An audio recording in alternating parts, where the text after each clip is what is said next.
Hi, folks. Welcome to the Physionic podcast. If you're just listening to this, you know about the changes in format that I implemented maybe 2-3 episodes ago. And at least from my side, it seems like that's the right way to go. But something that I wanted to add was I've had this kind of fancy 4K camera for a long time, and it's a camcorder, so it lasts much longer than my standard camera that I use for all my videos. And it's just been sitting there collecting dust. I had this like grand plan of interviewing researchers and all this other stuff for the podcast, but to be honest, I mean, there's just that was going to take so much work, and I'm already just absolutely up to my limit. If you can imagine a car's rev limiter, I'm in the red, or maybe just teetering between the still okay and red. So I decided to scrap that idea for the time being, although it's a prime opportunity considering I'm in a city with many universities, and I go to a top university with hundreds of researchers here. And I had actually contacted a few of them, and they were on board for being interviewed about their research. But yeah, it's just too much for me to handle. It's a one-man operation here, so until I can actually hire people to help me do some of this stuff, then it's going to have to be on the back burner. But anyway, the point is that I had this camera, and I thought to myself, Nick, you might as well just record yourself. I mean, the way I've been reimagining the podcast has been far less structured than how I wanted it initially. The Physionic podcast has been around for multiple years, and I fell off for about a year where I didn't do it. I think mainly because it didn't work. It just wasn't growing. It wasn't doing much. I wasn't that into it. And also as I said, I went through a period of just being overwhelmed. So I ended up dropping off on Instagram and the podcast. But I stuck to YouTube. YouTube has been the bread and butter, so I've been consistently releasing on there. So now, however, I've created this new format of the podcast that's a lot more relaxed. It's completely unedited, so I don't have to sit there and put in inserts and graphics and all that good stuff. And it's more relaxed. I tend to have this personality of being extremely regimented, disciplined. Everything has to be exactly right. I have to make sure the graphics look nice, that they look presentable, that they look clear, and all this stuff. And hopefully that's reflected in my videos. I've gotten a few comments of people saying that my editing has improved, and I would sure hope so after 8 years. But now I've been breaking a little bit more out of my shell. And with this podcast, I've been thinking about what podcasts really are, and they really are just, they're not even necessarily a conversation. I even think that some of the podcasts I listen to are really loose, and then other podcasts are more structured, as in like it's just interviews. And I love both those formats, but I don't have a place where I can be just relaxed, where I can not have to worry about the timing of things or get to the point or make sure this is succinct. And I don't think that's what the original idea of a podcast was. I think the appeal of a podcast is that it doesn't have brevity. It's extremely extended. It doesn't I'm not saying that a person should just talk and talk and talk about nothing. I mean, well, maybe. I mean, who knows? Who am I to define what a podcast should be? But in my mind, I just think that a podcast can be a lot less structured and can let me kind of express, I don't know, maybe even more personal notions, to discuss science. Certainly, I mean, that's still what we're going to be doing, and I'm going to be covering in this podcast episode, I'm going to be covering how plastics and phthalates affect our insulin resistance. And if you are on the YouTube channel, if you're on the video format, you've seen some of this content already, because this is me just kind of putting together all the studies into one lengthy video. So I am still going to be discussing studies, or the science as a whole. But when I was doing the podcast before, one of the problems that I kept encountering, and you could definitely look back at the videos, one of the problems that I was encountering was the fact that I would continuously say, "Oh, I'm sorry for the podcast listeners. You can't see this, but this is I'm describing this situation, or I'm showing some data on, or whatever it might be."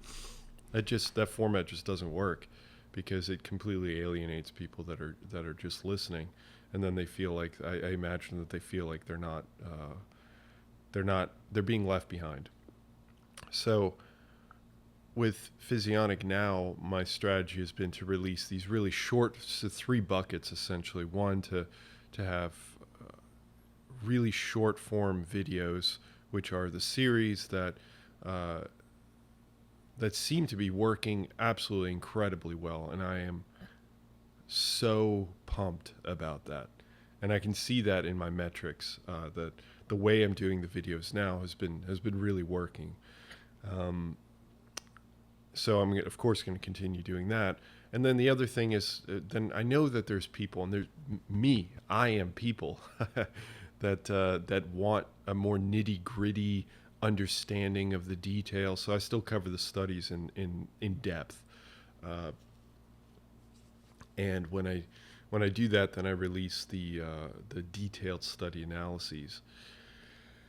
But then I was thinking to myself, well, I can't do study analyses for the podcast unless I sit there and describe all the bar graphs and talk about boring and just a massive waste of time. So I thought, why not just wait until I've done all the research, where I've read all the research, come to a natural stopping point where we have some takeaways, some conclusions, and some takeaways. And then why don't I just throw that onto the podcast, so that the people that have watched the videos, they've already heard it. The podcast listeners may be people that are busy and just can't watch the videos. And then on top of that, I wanted to throw in this element of just relax. Like, don't sit there and try to get every video, every element of the video to look pristine or to look exactly right, and just give yourself the breathing room to be a little bit more human. And speaking to that, I had a really great comment from someone just a couple days ago. Well, at the point of this recording, a couple days ago. Oh, I guess before I get into that, I'm kind of going off on a tangent, but the point is, so I decided to do a video version of this podcast. And so if I got things to work, which is kind of a rinky-dink setup, but if I got things to work, then there's a video version that some people are watching. And if you're listening, then you may be confused as to why I'm explaining all this stuff, because you've heard some of this stuff before when I decided to revamp things. Anyway, now the next point that I wanted to get into was, I got a really great comment from someone that taught me something that I had never really considered. So I recently released a video on reversing the pancreatic damage that occurs with diabetes, type 1 and type 2. You'll have to excuse me as I have some coffee because I haven't had my coffee yet today.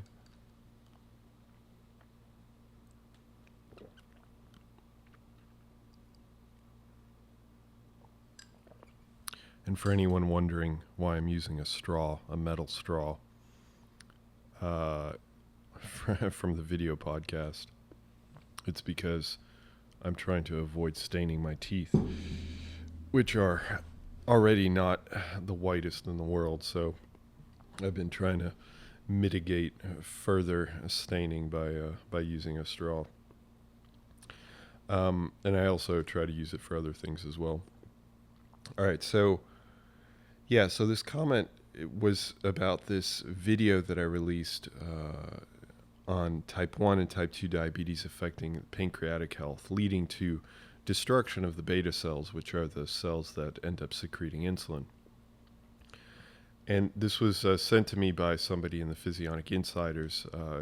You're going to hear a lot about the Physionic Insiders over a long while, because I'm really trying to push this community, because I'd really love to have a separate section of Physionic that is more exclusive and fosters discussion and things like that. But anyway, I'm not going to talk about it right now. And this person brought up that, or James, I'll go ahead and say your name because it was public. James sent me this comment, and because I had covered this paper for one of the Physionic Insiders, and he had mentioned that it would be helpful if when I'm describing things, that I describe things vocally in more detail, because diabetics, especially, and I know this from like an educational standpoint, a literature standpoint, an intellectual standpoint. I knew that this was the case, that people with diabetes, specifically really progressive type 2 diabetes, but certainly other types of diabetes as well, can have what are known as retinopathies, where their eyes no longer work as well, or they actually can go blind. And this is obviously an advanced stage, or from long-term diabetes in general. And he mentioned that it would be helpful if I were to describe things so that people with diabetes, especially on topics of diabetes, that they don't have to rely on their eyes and they can just listen. And, I gotta admit, that was pretty profound to me. I had never considered it. It was just such an intellectual understanding of like, oh, I know this exists. But when he mentioned it and said that you should implement that, you should actually do something about that, that was a moment where I genuinely felt like I learned something from somebody that has more experience than I do. So I'm really thankful for that. And that's kind of what I want to do with the podcast as well, to offer more of descriptions of things so that people can still feel like they're getting an education, and so that everything is congruent. Again, the podcast isn't for those individuals that have already seen all the videos. If that's the case, then you're not going to get much else out of this podcast other than maybe some stories that I'll tell, or things like that. So anyway, I thought that was a really cool example of, just because I know the information doesn't mean that I'm great at implementing that information, and getting reminders from people like you gives me great feedback in how I can improve my teaching style, which is just unbelievably important to me. Okay. That said, I'm actually not going to jump into the science quite yet.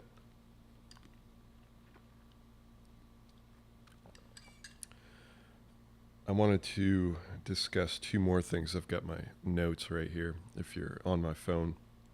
I also have my computer open if I need to pop open the studies that I'm going to be discussing.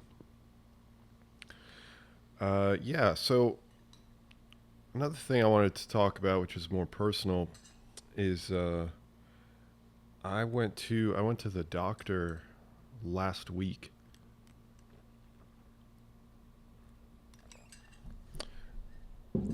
which I suppose that kind of feeds more into the hypocrisy of me. Um, but I released a video maybe 4 weeks ago, a month ago, maybe a little bit more than a month ago, where the title was like "I am a hypocrite," and it was supposed to be pretty, like gut wrenching and all this stuff, and then talking about how I cover all these, all the science and whatnot. But make no mistake, I am a hypocrite. It's because it's true. I don't follow all the. Just because I cover science doesn't, covers particular studies and it shows like, oh, this is beneficial for your health and whatnot. That doesn't mean that I'm going to end up changing my lifestyle towards that. It just means that I'm covering it, and now I'm aware and I can talk about it, but that doesn't mean that I'm actually going to change it. And for certain things, I do change them because they're either easy or they are just things that I feel like they're things that are in line with they wouldn't create massive resistance in my life, so I can overcome the barriers. And one of the examples was like, we covered some studies on carbohydrates and their effect on metabolism, reducing metabolism. I don't even I'm not even fully convinced, just because it's only one or two studies out of a lot of other studies that I still need to look at that say the opposite. So I'm still on the fence about that. Um, but ultimately, like, if it reduces my metabolism by some percentage, am I going to am I going to stop eating carbohydrates? Probably not. I really enjoy carbohydrates, so bottom line is I'm just going to keep eating them. Um, Unless they get in the way of my goals, which then, if those have a higher priority than my taste for carbohydrates, then fair enough. Then I'll change. But the point is that I don't want to be dogmatic about these different things. Just because I read the research and I know the information doesn't mean that I suddenly want to start saying, oh, you have to do that. And that's actually part of the problem with, I think that it's actually a huge problem that I have. If I can be completely honest with you, it's a huge problem that I have with channels and brands that are like keto, keto Kim, or avocado Jim, or whatever. I'm making things up. I don't, it's fine to have those names, and it's fine to cover those topics. But the problem is, what if there's research that ends up, like, I know from so much experience reading research that just because keto is fantastic, I'm just using keto as an example, just because keto is fantastic for one thing doesn't mean that keto is great for something else. That it's just the best thing ever across the board. And I think the problem with names like that, if you identify with something like that, that's so specific, then that means that you're biased. That almost invariably ends up leading you to this extreme bias of, I'm only going to cover things keto, which is cool. I'm not saying the bias is necessarily negative, but if you start reporting on research that's only pro keto in that situation, then your bias is negative. You're effectively misleading people. So that's why Physionic, I love that name, because it's physiology. It's just learning. That's all it is. And I will change my opinions based on the research, and I will be happy to change my opinion, because I don't have, what's the expression? A dog in the fight, which seems a little gruesome, but yeah. So ultimately, going back full circle to the hypocrite thing, I am a hypocrite. Like, if and or maybe I wouldn't call it a hypocrite. Maybe I'm being exaggerating a little bit because for the video title, for the YouTubes. But I definitely don't follow everything that I scientifically preach, not personally preach, because you're not going to hear me say, oh, you have to do this, or if you are vegan, you are, or if you're keto, you're immediately in the worst position ever for everything. It's not zealotry. So maybe I'm not exactly a hypocrite, but the point is that I'm just always trying to get across this idea that just because I report on things does not mean that I'm suddenly, that you can then now expect me to change on that front. Like, oh, saturated fat are bad for you, therefore I never eat saturated fats. No, I eat saturated fats all the time because they taste great. Uh, so yeah, so going back to this doctor's appointment, as you can see, I'm definitely going all over the place. I like how I mentioned that maybe podcasts shouldn't be talking about nothing, and here I am just going all over the place. Good thing I've got notes. So yeah, I went to the doctor's office, and the reason why I'm mentioning this hypocrite thing is because I haven't been to the doctor since 2016. I mean, I went to the doctor in 2018 just for like shots and stuff like that, just for when I was entering into medical school, but for my PhD. But I haven't been since. And there's good data, not that it's really my field, but I have heard much of the data on men specifically not going to the doctor for fear of the doctor, or for because they don't, I don't know, there's all kinds of different reasons that I can't recollect right now, for why men don't go to the doctor. And I'm not saying I have a fear of the doctor or anything like that. I'm actually pretty fascinated by going to the doctor's office, but I do hold things off because I am just unbelievably busy. And sometimes I don't prioritize my health. I prioritize my health in a physical sense, as in like I exercise a lot. I do control my nutrition, even if I do eat the saturated fats and all that stuff. I mean, for the most part, I take care of myself, and I would order blood work for myself just so I could look it over. But in terms of me actually going to the doctor and having things checked out, getting a physical, things like that, nah. But I had a number of issues, a number of health issues that were or potential health issues that I needed to get checked out. So I just decided to go and just have that all taken care of in one go. And can I say that this is that now every year I'm going to go to the doctor to get checked? I can't say that. I honestly can't. But I think during my time there, it made me realize that I do appreciate just knowing or having some greater confidence beyond just my own knowledge that I am healthy, that everything is fine. So that said, one of the reasons why I went to the doctor, I'll tell you one of them, is because I thought that I had high blood pressure, which was very odd to me. I was thrown off by that, but I had started. I'd taken blood pressure readings of myself just kind of sporadically here and there, and they were always high. I'm talking pretty high. I'm talking like 140, sometimes even 150 as a systolic, which I was just like stunned by, because again, I keep myself really fit and all this stuff.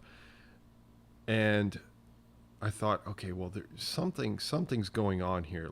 And so during my master's program, we were taught how to take blood pressure. And this is going to be pertinent to you. So uh, if you go to the doctor's office or if you just get blood pressure taken in general. And so I started to think like a scientist, and this is where I was going with this. I started to think, okay, Nick, let's standardize this. So you just sporadically, when you measure your blood pressure, you have really high blood pressure. Yet nothing you do really should be causing this high of blood pressure. If it were slightly elevated, maybe I could change a few things, although I don't know. I mean, it wouldn't be a whole lot that I could change, but there may be a few things that I could change. Okay, fair enough. So I started standardizing it. So in the morning, I would sit right here on this couch, and I would sit here for 3 to 5 minutes and do nothing. Absolutely nothing. I wouldn't look at my phone. I would do nothing. And I would have this, my arms elevated. So I would have multiple pillows stacked up, put my arm on the pillow so they'd be resting, because that's important. Your arm should be around your chest level when you're taking a blood pressure reading. You should not be contracting your muscles, so you shouldn't be actually self-raising it. You should have somebody else holding it up, or like pillows stacked up so it's resting. And I was taking, then I would take measurements, and I would take 3 measures after 3 to 5 minutes of just sitting there. And this is also before caffeine, so before consuming my coffee. And then I would measure my blood pressure 3 times, and I did this for a number of weeks every morning. And then I would average the blood pressures all together. And then I did statistics on the blood pressures. Although that wasn't really necessary, but I love statistics in terms of like just as a kind of a side gig, like a side interest, kind of like a hobby that's forced upon me by research. But I really, this is the one type of math that I really like, which is statistics. So anyway, I compiled all this data on myself over just a few weeks. And when I went to the doctor's office, they took my blood pressure, and it was high. It was high. I had high blood pressure according to their measure. Okay. But the problem is, I went, and this is the part that I think people need to know, is that when you go to the doctor's office, sure, there's white coat syndrome where people feel anxious, or they feel like they're in a new environment, they're around their doctor, oh my God, they start feeling this anxiety, they start feeling stressed, that their blood pressure then increases. Fair enough. But I went into the doctor's office, and they just like immediately sat me down, like right when I got there. Didn't wait the 5 minutes, which is a standard protocol. They didn't hold my arm up. I was lifting my own arm up as they were doing the blood pressure reading. And it was just slightly elevated from this like completely non-optimal reading.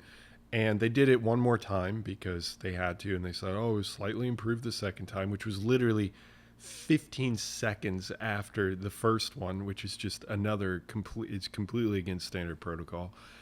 And then when the doctor came in, she was like, yeah, I mean, you seem to have high blood pressure. What do you think is going on there? And I just I took my data that I had, I just showed it to her. I was like, I disagree. And I showed her I don't have high blood pressure. And from all the readings, sure, there were a few single measurements that were high, like in the 130s, but every other measure was in like 118, 116, or 124. I'm talking about systolic blood pressure. And diastolic was under the cutoff, like by a sizable amount, in the 60s, continuously, never went above that.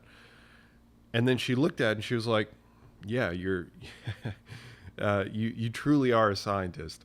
And then was just like, yep, okay, I'm convinced you don't have high blood pressure. But without that knowledge, without that in my head of like, okay, let's systematically deal with this, this would, I mean, anyone else would go into the doctor's office, have this experience, and come out and just be like stunned, like, oh my, I have high blood pressure. It's a damper on their day. It's a damper on potentially their life. They start worrying about everything that they consume. I mean, if they are worried about that kind of stuff. So it's just this weird situation where a protocol that just is not being followed, and even if it is followed, it's only one measurement. What can you really take away from that? So anyway, I guess the overall point is that having a better education on how to interpret some of this data and some of this your health metrics and whatnot is just vital to calming yourself down. And to answer, if you have the question of why was my blood pressure in like 140s and 150s on like these isolated times, I really think it has to do with stress. I was massively stressed during those times, and I have many of those moments throughout almost every single day, just because I have so much on my plate. But by and large, overall, my blood pressure is definitely normal. So, yeah, I mean, if you go to the doctor's office, then you get this reading, and then it just like ruins your day and ruins your life. When in reality, having a far more systematic approach can give you the real value, the reality of what your body's really going through in a standardized condition. So it's something to consider. And I thought about potentially creating a guide to help people just so that they can do it themselves. I mean, it literally cost me $20 to get one of those blood pressure cuff readings machines, and then from there I just did some basic math and got my results. And that was, once I saw the results, I was like, I don't really care what the doctor says. I know that I have far more data on my side that says I do not have high blood pressure compared to the few instances where that would indicate that I have high blood pressure. So it's a freeing experience to be able to take your health into your own hands. But I will add a caveat, because I think a lot of people I think people that don't know how to interpret their health will take measurements willy-nilly, or even if they feel like it's a standardized procedure, and then they just dismiss what their doctor has to say. I'm not saying you should dismiss what your doctor says. They're incredibly knowledgeable. And I was thankful to go there because, for other things as well.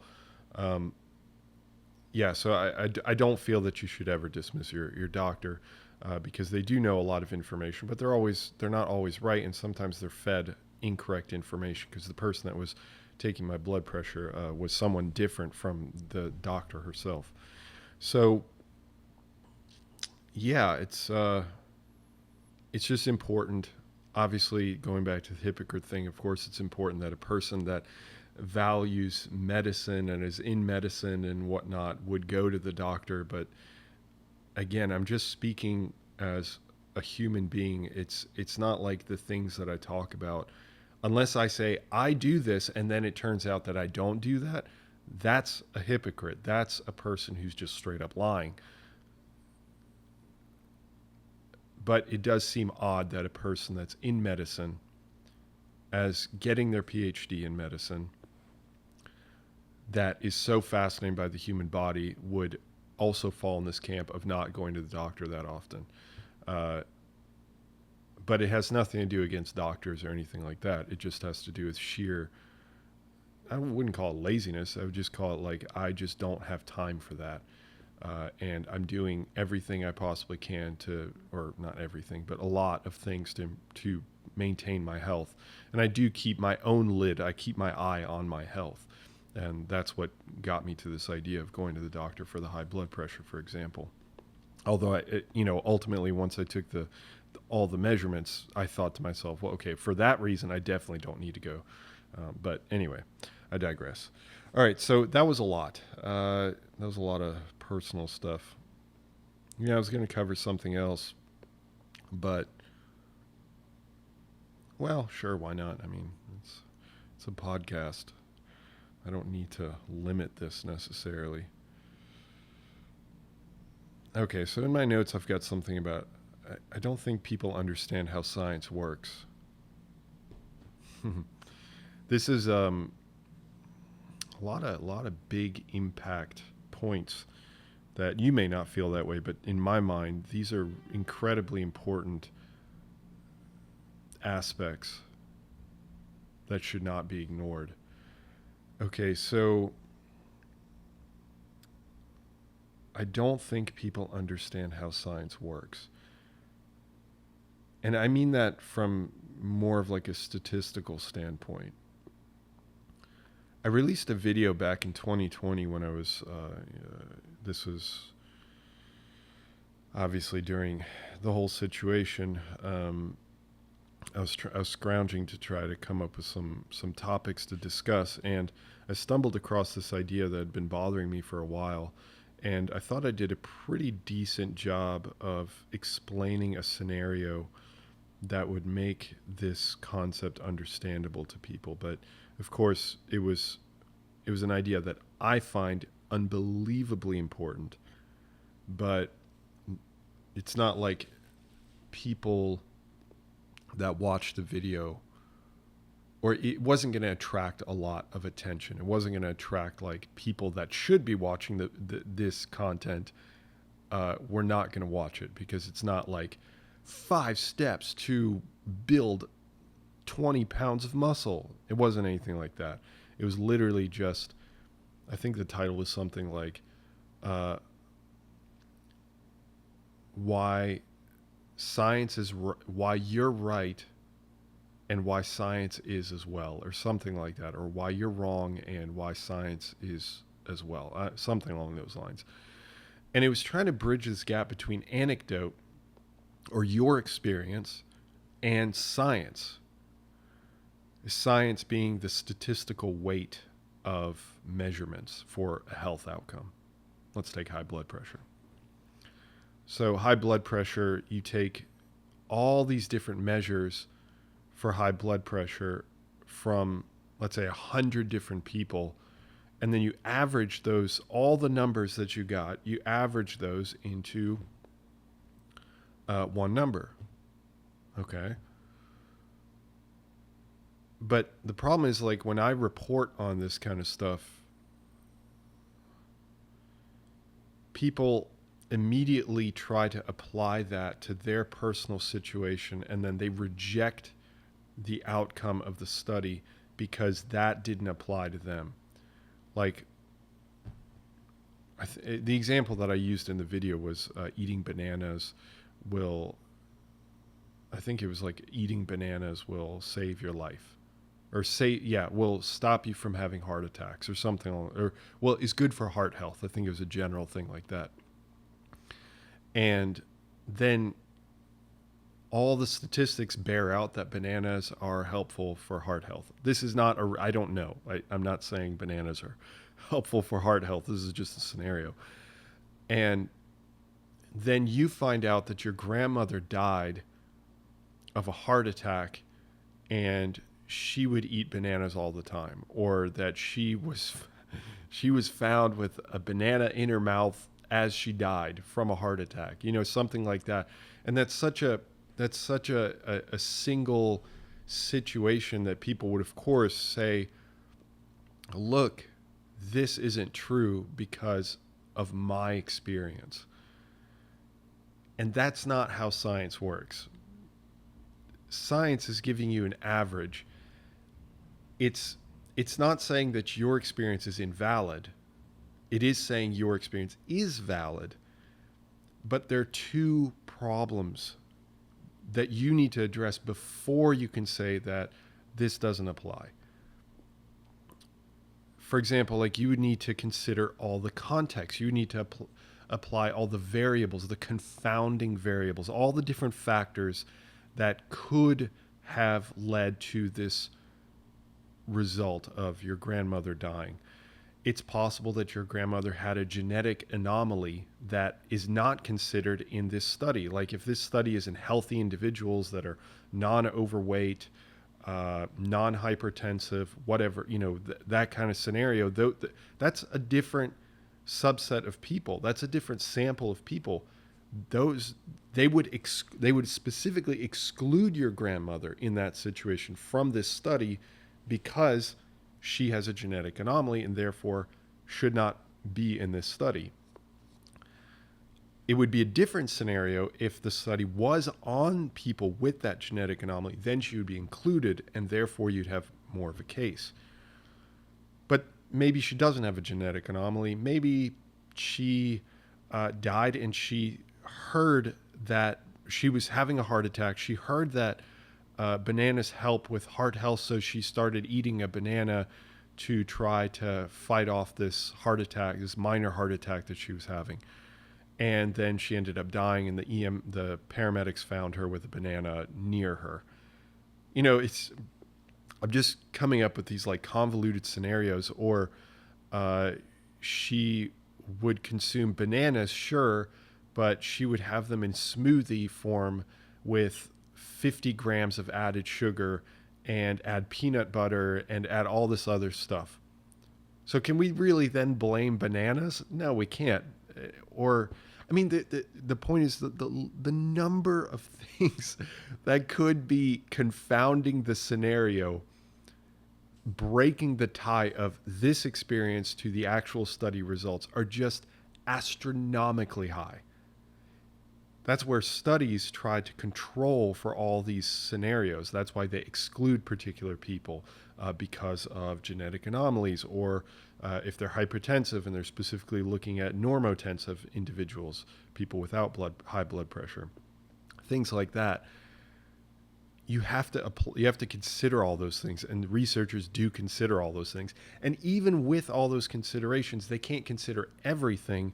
So of course, this is the second point, there's going to be variability. That's why human beings are different. And I wrote this down. People love to say, we are all different. Yes, we are all different. I completely agree with you. But we are all different is not a suitable argument against data, because data takes into consideration the fact that we are all different. Now, again, if you belong to the exclusionary criteria of you have a genetic anomaly, then you're getting information from a study that doesn't even apply to you. So of course, you saying this doesn't apply, this isn't true because it doesn't apply to my situation. That's the point. That's what the study is saying. Go to a different study that investigates your situation. Don't try to tarnish this study when they are specifically not looking at your situation. Okay. So that's an aspect that I think a lot of people just don't understand. And then applying context to these situations is just incredibly important. And then the other thing is that there's variability. So even if you fit the criteria, let's say in every way you fit the criteria of the study,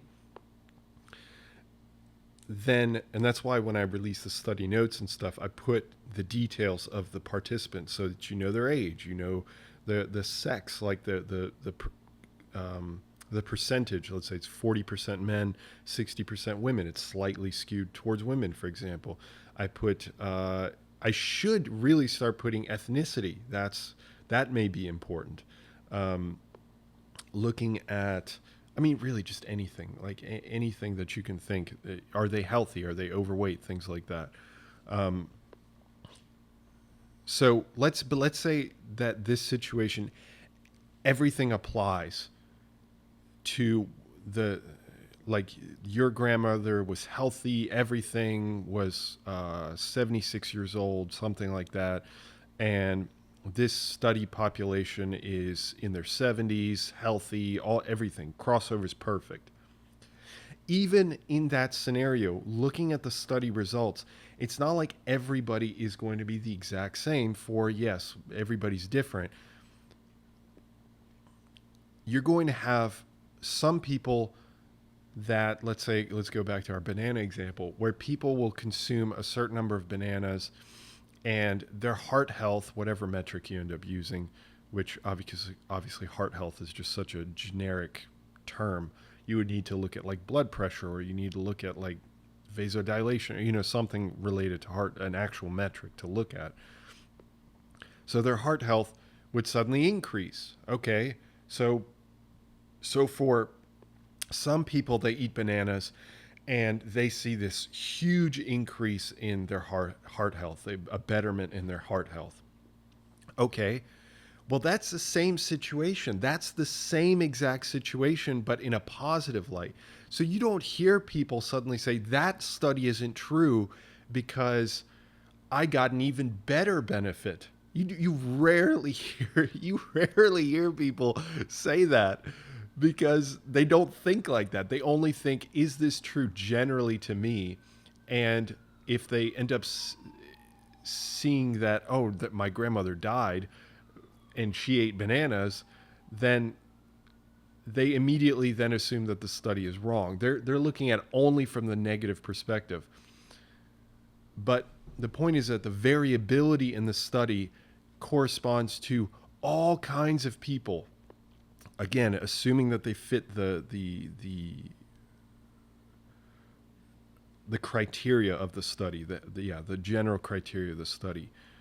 So you have some people that get this amazing and above average benefit from bananas. Then you get the majority of people that will kind of fall in this kind of tighter range that falls around the average, where if you were to take all of the data points, all 100 people of this study, and average all their changes in heart health, some people getting a massive benefit, most of the people getting maybe a slight benefit, and then some people getting a worsening of their heart health. If you were to average all those numbers together, that would come out to one number. And yes, it's reductive in that it doesn't take into consideration, it doesn't show you the difference between all these individuals. But that's where you have to get deeper into statistics and start looking at things like standard deviation or standard error of the mean, things like that, specifically standard deviation in this situation, so that you can tell how the variability is. If generally people congregate, like their individual data points congregate around the average, and you don't have a whole lot of variability, you can feel pretty confident that most people will fall around that average because it's a representation of the population. But if you have some people that are way up and some people that are way down, standard deviation is suddenly going to increase substantially. So some people will then truly not get a benefit from bananas. But by and large, overall, the effect is that, yes, bananas help with heart health. I hope that I'm getting that across. So that means that if you were to consume bananas, then the most likely you would see a benefit to your heart health. But you may also be one of those very rare individuals, and let's say 2 people saw worse effects from eating bananas. You may be one of those rare individuals that see a negative effect of consuming bananas for your heart health. And that could be because of all kinds of things. Maybe you didn't follow the study protocol accurately enough. Maybe you had some other confounding variable that came into the mix that the researchers couldn't account for. Maybe there's something unknown. Maybe there's a genetic predisposition that you weren't aware, that the researchers didn't test for. There's all kinds of reasons that bananas could then suddenly be a negative effect on your health. But that then doesn't mean that you can take your situation and then apply it to the overall average and say that then everyone else will also not get a benefit from bananas.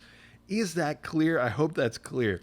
And then, of course, as I mentioned, the people that get a huge benefit from bananas, they just emphatically say, "Oh, this study is so right," when in reality, the ferocity of their emotions is the exact same that other people experience on a negative light. But with the negative light, there's this long-standing effect of, now I doubt studies because they aren't accurate, because they were wrong about this scenario. It's like, but no, it's because you didn't understand. You don't understand studies. You don't understand how to think about these studies. That's what's really happening. Oh man, I love this stuff. I really love this stuff. I really, to this day, I still think that is the most important video that I've ever released. I have this episode, this lengthy episode on hormones and calories, and I know I mentioned that was to date the most important podcast episode up to that point, and that is true. But in terms of my overall most important video, you got to watch that. That is, and I may end up revamping it so that I can like just get the words just exactly right, so that I make sure that I explain things just exactly right. Because it's so frustrating getting comments of like, this isn't true. I didn't experience this. It's like, yeah, God, I can't, I don't have the energy. I don't have the time to sit there and like walk a person through that thought process. And I really wish I did. I really wish I could. And I wish that some people were open to it. So anyway, I may end up revamping that video. But anyway, I saw a few comments like that, and it just triggered this thought again in my head that I wanted to kind of expound on the podcast. Okay, that was a lot. I don't know how long this has been going on. I don't have the numbers in front of me. I'm assuming it's been close to an hour. But again, that's kind of how I wanted this to be. All right, so next we will actually talk about plastics and phthalates and their effect on health and insulin resistance and all that good stuff. But first, coffee.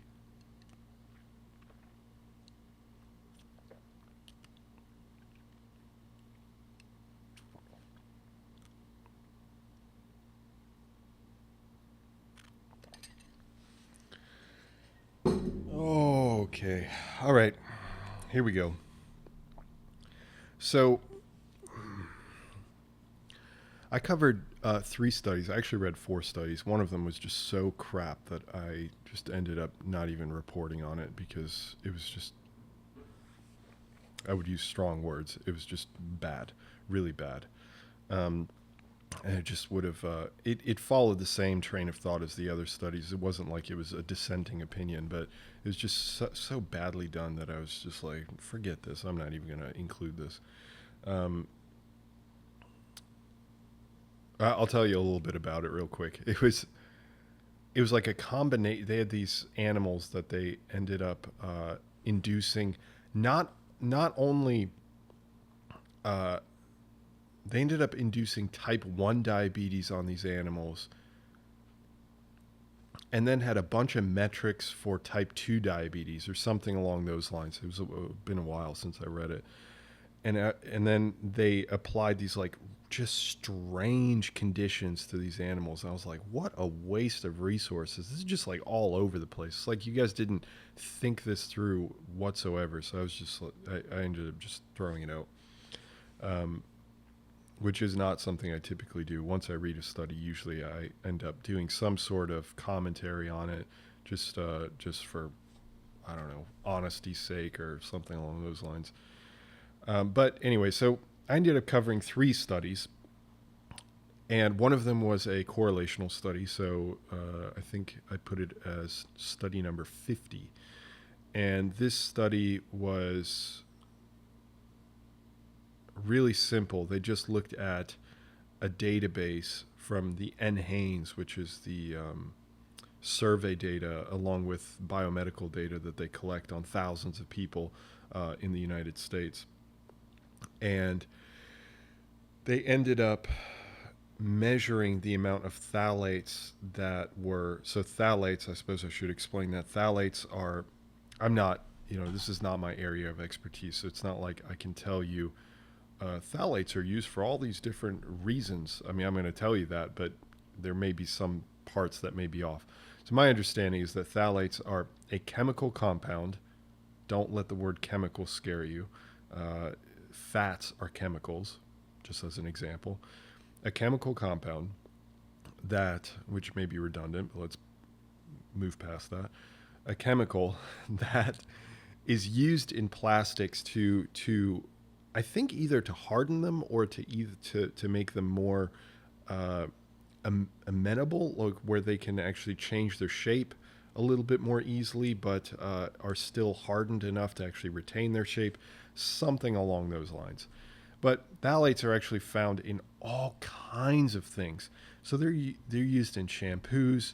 They're used in the plastics that we wrap our food in, that for the processed foods, for microwaving and stuff like that. They're found in those plastics. They're found in linoleum flooring. They're found in the pipes, in certain pipes.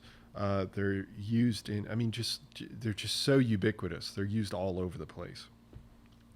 And there are a number of different types of phthalates, but when I say phthalates, it's almost universal, at least from my research up to this point, that it's almost universal, all phthalates. If it ends with the word phthalate, if it's like biodeoxyphthalate, it's probably going to follow this train of thought that I'm going to explain to you.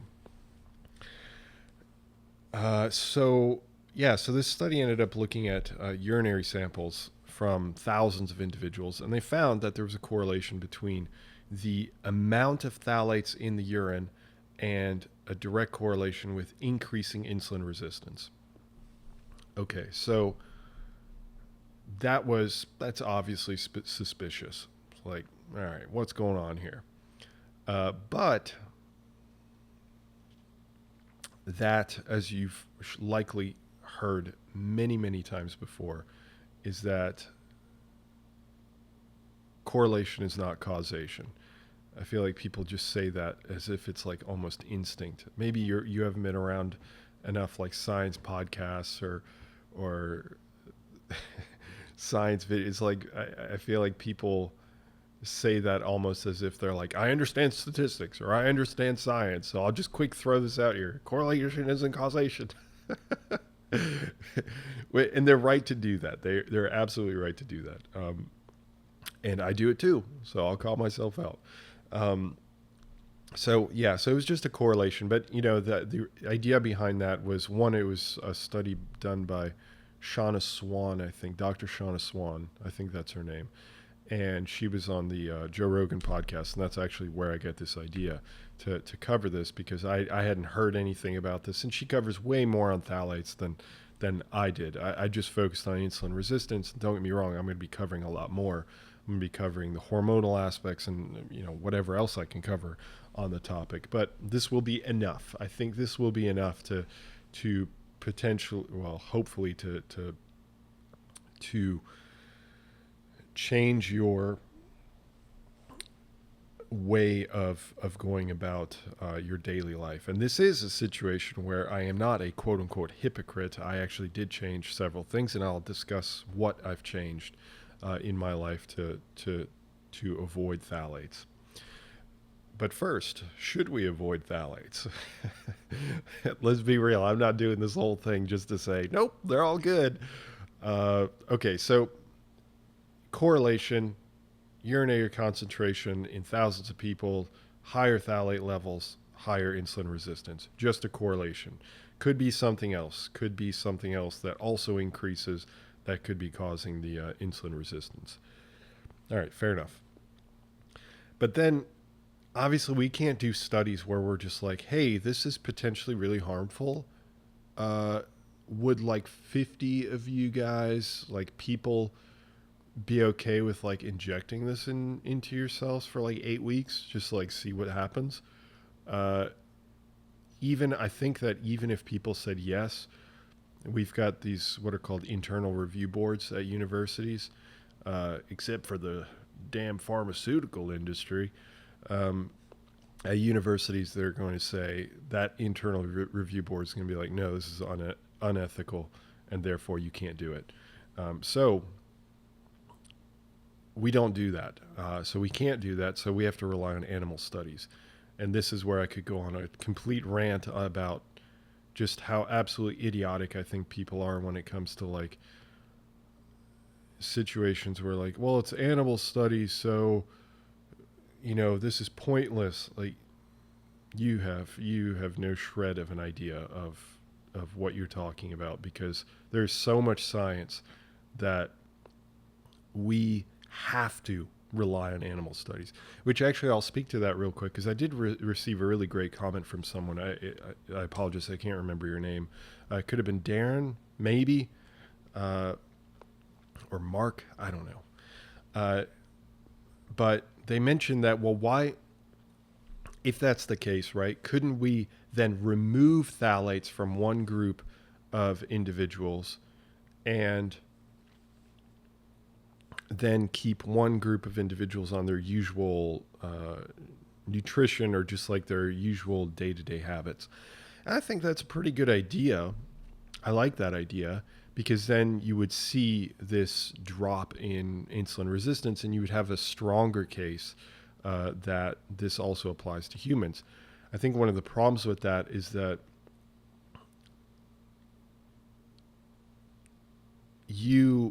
removing phthalates is going to be a widespread process because they are so ubiquitous. You have to remove them from so many different things, and then those individuals still have to go about their daily lives. So it's not like you're going to be removing it so much so that like they're not going to be in this massively controlled environment for the next 8 weeks or 12 weeks or whatever, where they just stay in the lab and everything is controlled, what they eat, what they touch, like all this stuff like that. That would be an absurd level of control. And while it is technically possible, that would cost so much money. And the return on investment would be, it might give you an answer. It might give you a pretty definitive answer, but I don't think that anybody's going to shell out millions and millions and millions of dollars to do one study where animal studies can at least approximate what the answer truly is. So I really like the thought process there, and I really enjoyed the fact that somebody offered a solution that I thought was really intelligent and really well thought out. But in a practical application, I don't think that anybody would actually take that on because of the cost and the manpower, and the fact that, keep in mind that money could go somewhere else as well. So one of the problems, obviously, with science is that we don't have unlimited amounts of money, even though it sometimes feels that way with the grants that we get.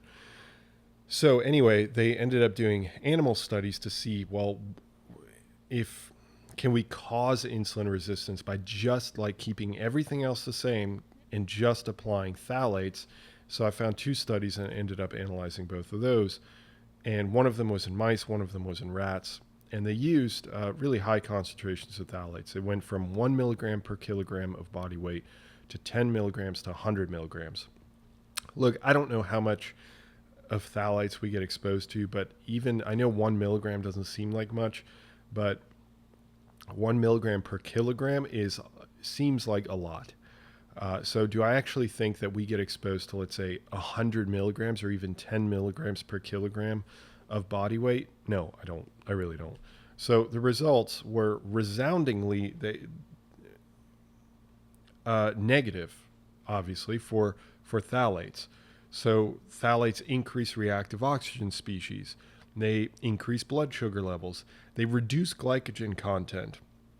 and reduce glucose uptake, so blood sugar uptake. They reduce the insulin receptor amount. So the way it works is, and James, I'm thinking of you as I explain this for anybody that can't watch my videos. So your cells, what can I liken your cells to? A bag with water in it. Let me adjust real quick. Let me have some more coffee.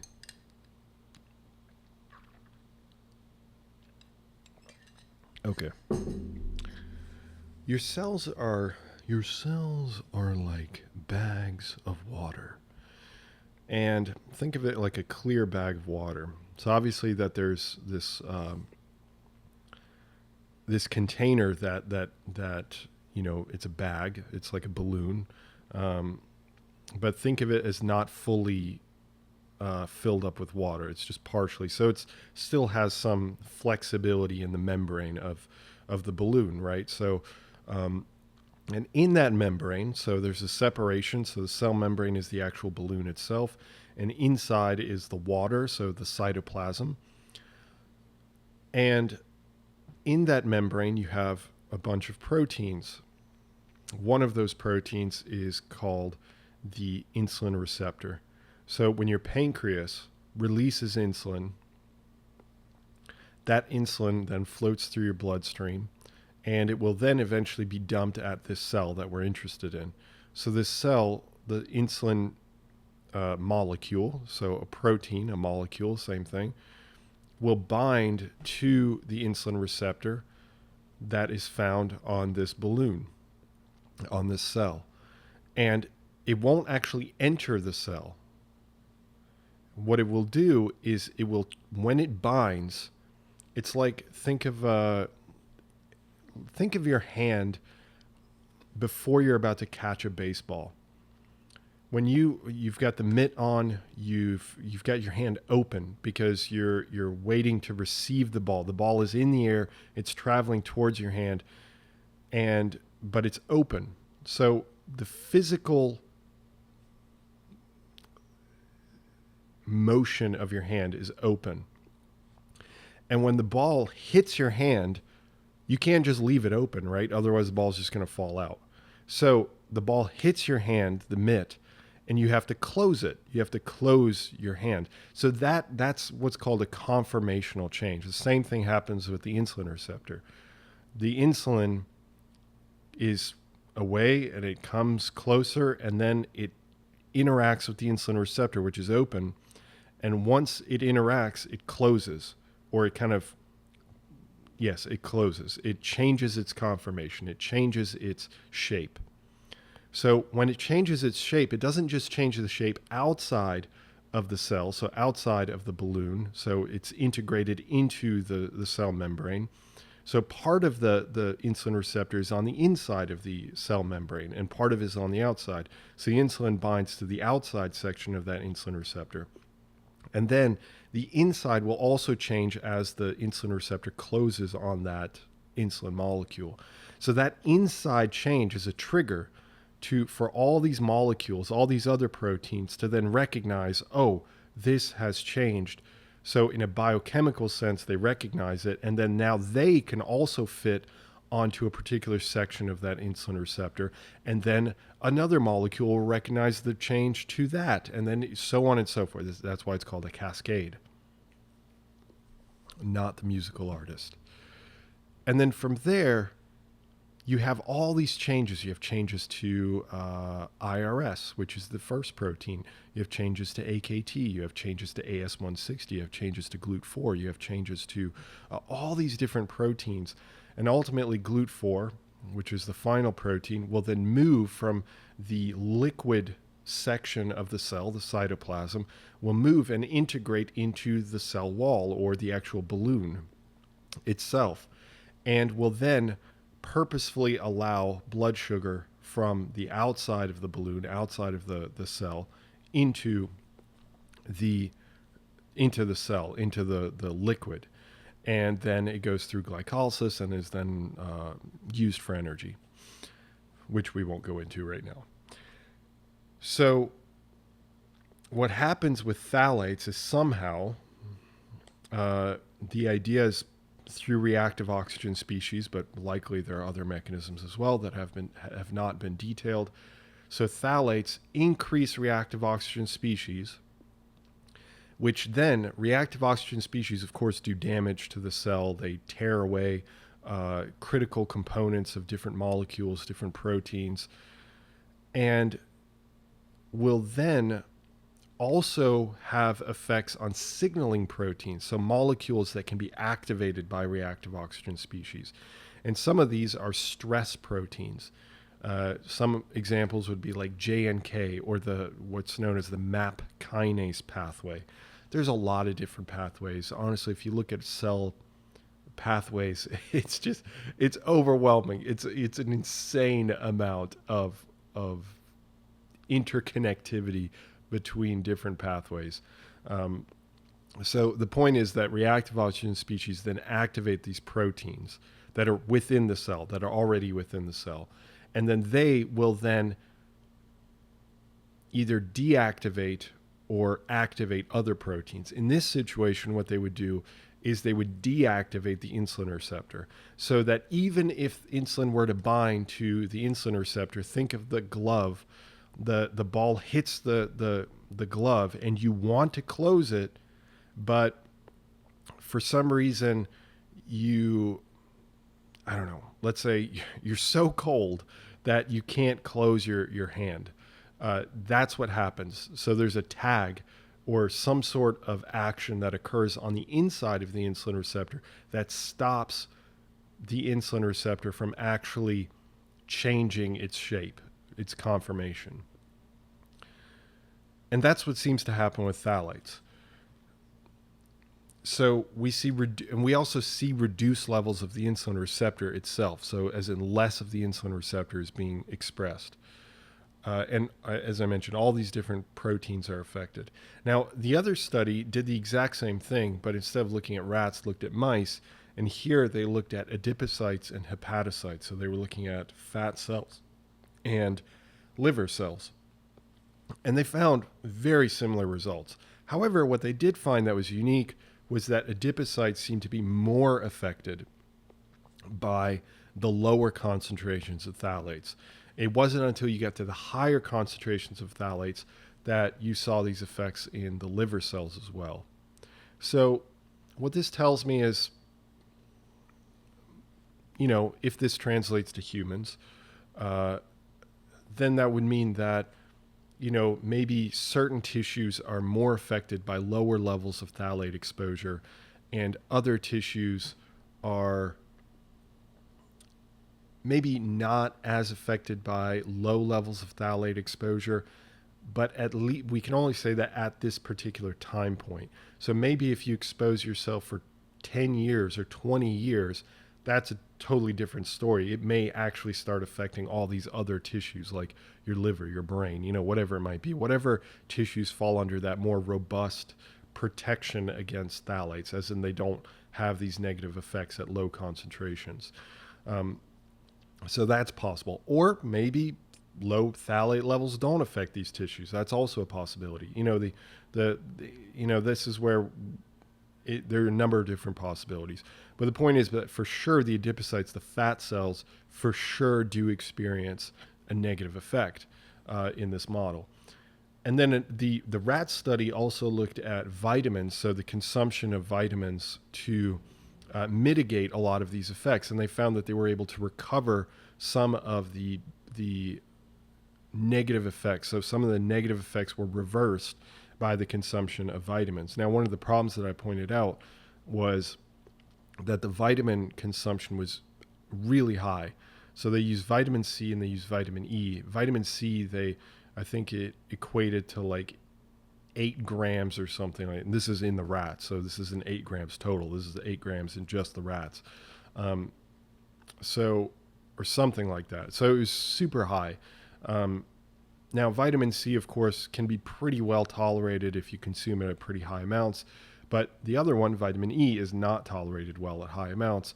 So the consumption of vitamin E, I forgot the exact calculations. I put it in my series video. So if you want to check that out, you can look at the graphics and all that stuff. But that ended up being, something extremely high as well. And if you continuously consume vitamin E, you're going to have other problems. I should correct that. Vitamin E at that concentration, you're going to have some serious problems. So it's not exactly a long-term solution, but the point that it was trying to get across is that these antioxidants that would neutralize these reactive oxygen species at least partially reverse some of the effects. So it's possible that, something to consider is that it's possible that even with our exposure to phthalates, if you have a generally good nutrition or generally good habits and whatnot, that you may be able to mitigate a lot of these effects just by nature of your good habits, even when you're exposed to these negative chemicals.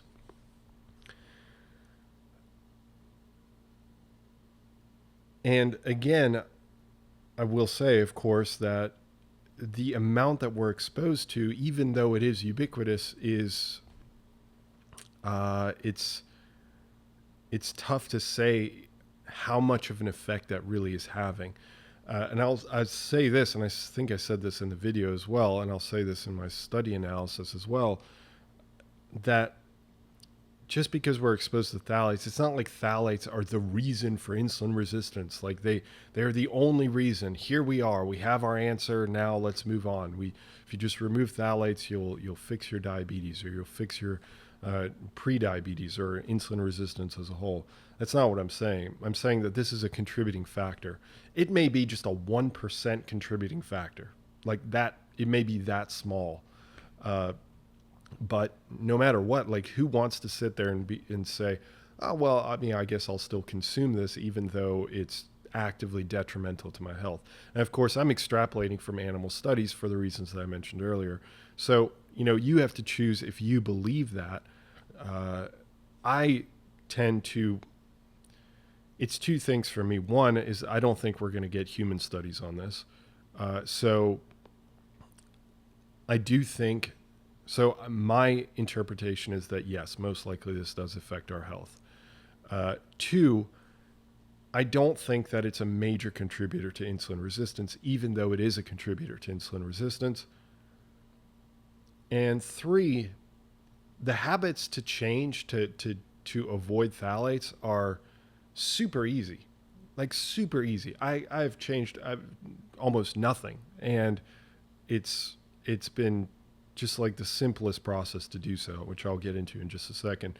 But another positive aspect is that phthalates only stick around in our system for a couple hours. I think it was like definitely less than 24 hours. So if you remove phthalates from your system, they're gone. Like they are in and out very quickly. The turnover is extremely quick.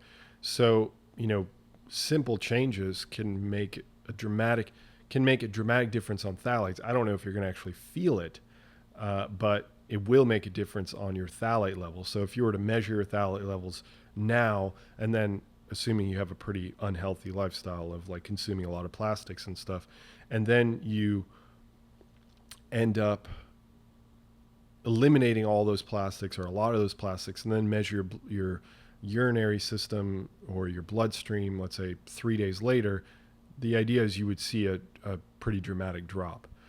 So that's the assuming that the number of phthalates that we're exposed to is sufficient. So what have I done? What have I done to eliminate this or to reduce my phthalate levels? So one thing is that I use sunscreen every day. It's honestly one of the best things that you can do for your health. And it is absolutely, probably, I would say it's the number one thing. I think I would definitely stand by that. It's the number one thing you can do to avoid aging. Avoid, as in reduce aging. I'm 64, and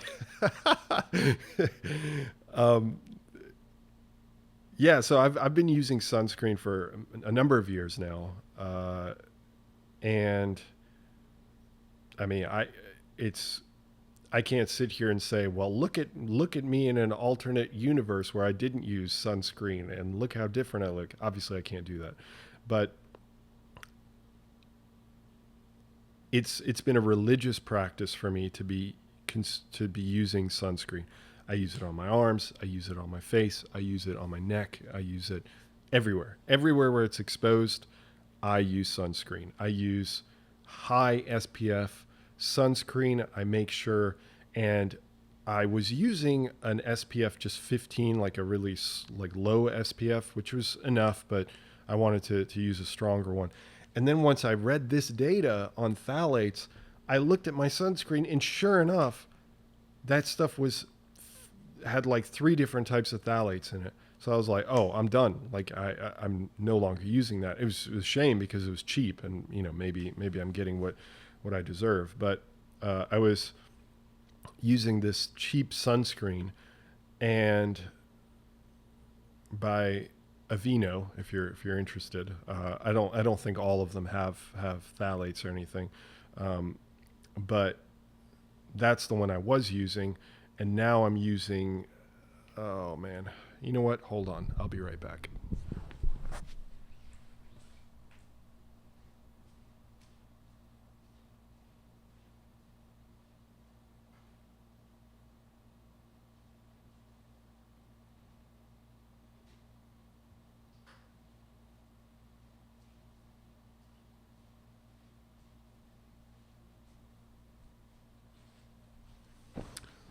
Okay.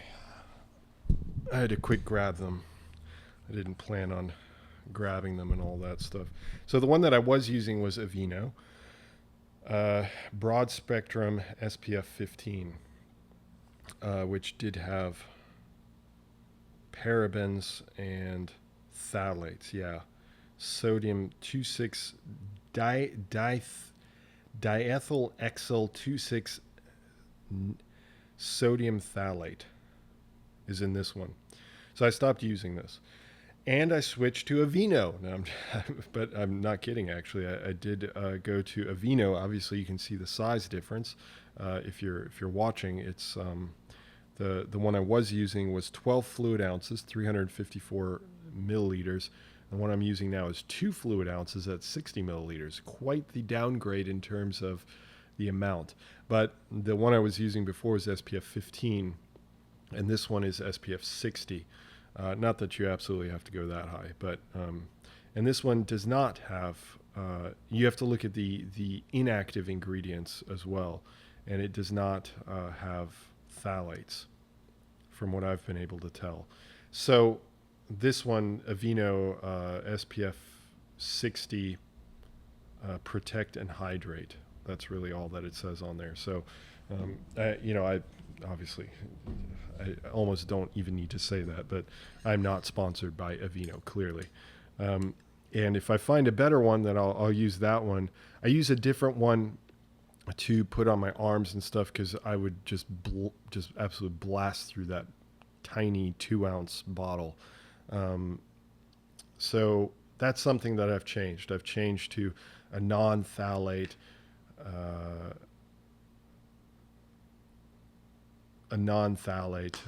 sunscreen. And another thing that I've done is obviously less processed foods. I don't eat that many processed foods in general, but now I make sure that I don't heat anything in plastic.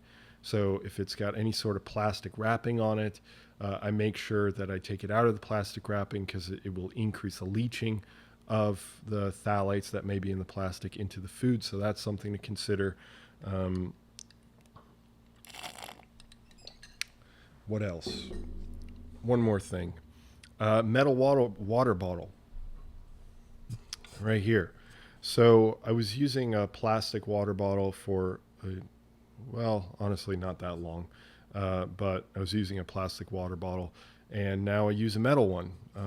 There's probably a little bit of plastic on here still, but for the most part, it's all metal. So I've been using this. I will say one drawback of using metal, which I don't think I experienced with plastic, is that the growth of bacteria in these suckers is so fast.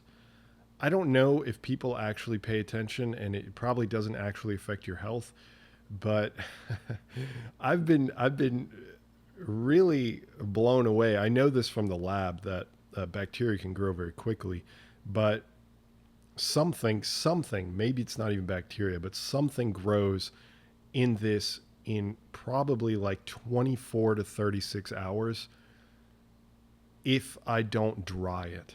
As in, like, I'll drink this whole water bottle, which is 40 ounces.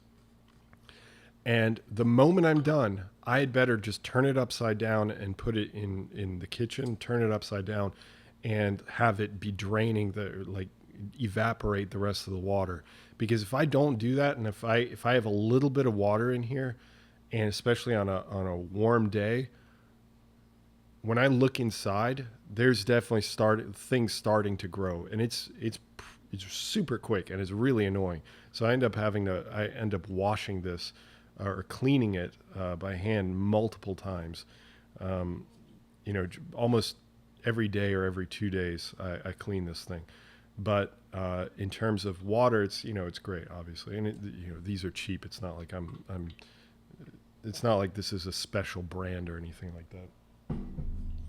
So those are three things. There may be a few other things that I've been doing to avoid phthalates. I think clothes is another area where phthalates may be present. I have not bothered to look into that. I have enough difficulty trying to find clothes that fit me. I have to use an athletic style, and there are very few clothing brands that actually have athletic style. So, I'm doing what I can within the limitations of my laziness.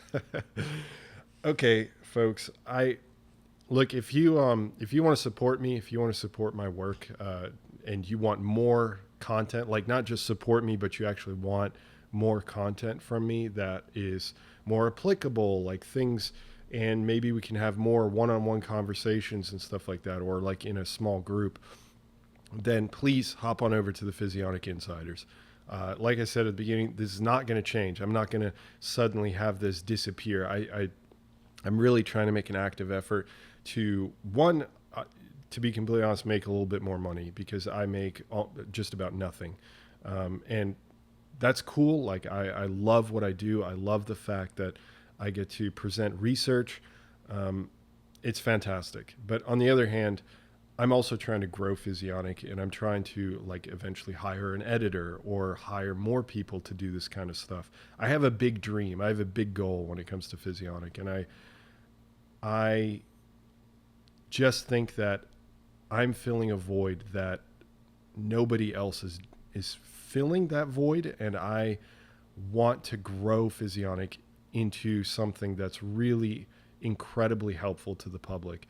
But obviously I can't do that with, no finances whatsoever. And I also don't want to give up control over Physionic by having some sort of person come in with where they do financial backing, but then I lose some control over how things are run and things like that. So that's off the table for me. So yeah, I need people that are interested in more valuable content.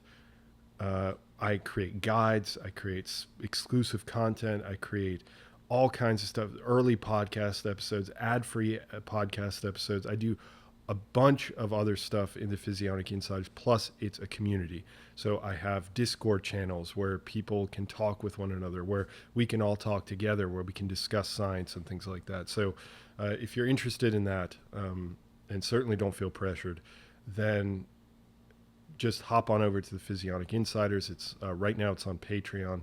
I don't know if eventually it'll move, but for the time being, for probably a long time being, it's going to be on Patreon.